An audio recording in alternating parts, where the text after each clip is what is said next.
சேலம் மாவட்டம் ஓமலூர் வட்டார பகுதிகளில் பொங்கலுக்கு தயாராக வளர்ந்து நிற்கும் செங்கரும்புகள் உரிய விலை இல்லாமலும் விற்பனையாகாமலும் வயலோடு காத்திருப்பதால் விவசாயிகள் கவலையடைந்துள்ளனர். சேலம் மாவட்டம் ஓமலூர் வட்டார பகுதிகளில் பொங்கல் பண்டிகைக்காக ஆயிரக்கணக்கான ஏக்கர் நிலப்பரப்பில் செங்கரும்பு பயிரிடப்பட்டுள்ளது. கிணற்று நீர் பாசனத்தை கொண்டு பல்வேறு பகுதிகளின் விவசாயிகளும் செங்கரும்பை நடவு செய்தனர். தற்போது செங்கரும்புகள் நன்றாக விளைந்து அறுவடைக்கு தயாராக உள்ளது. ஆனால் இந்த செங்கரும்புகளை வாங்க ஆள் இல்லாமல் வயலோடு காத்து நிற்பதாக வேதனைப்படுகின்றனர் விவசாயிகள். டெய்லி இதில் வேலை பராமரிப்பு பண்ணி 11 மாதம் இதுக்கு 11 மாதத்துக்கு கஷ்டப்பட்டு டெய்லியுமே இதில் கஷ்டப்பட்டு நாங்களும் கஷ்டப்பட்டு ஆளுங்களும் கஷ்டப்பட்டு இப்போ இந்த கரும்பு செலவு கூட ஆகலைன்னா நாங்கள் நிலத்தை எப்படி வச்சிருக்க முடியுது?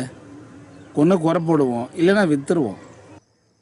செங்கரும்புகளை குறைந்த விலைக்கே வியாபாரிகள் கேட்பதால் கரும்பை விற்பனை செய்ய முடியாமல் பாதிக்கப்பட்டுள்ளதாக விவசாயிகள் கூறுகிறார்கள். குழந்தை வளர்த்துற மாதிரி அது போட்ட முதல்ல இருந்து அது சோவை எடுத்துக்கிட்டு களை எடுத்து எல்லாம் இப்போ அதுக்கு வேலை செஞ்சால் 1 லட்ச ரூபா ஏக்கராவுக்கு 1 லட்ச ரூபா செலவாகுதுங்க. இப்போ 1 லட்ச ரூபாய்க்கு கேட்க மாட்டேங்கிறாங்க. கவர்மெண்ட் வேளாண் துறை அதிகாரிகள்லாம் வந்து பார்த்து ஏதோ விவசாயத்தை காப்பாற்றினா தான் உண்டு.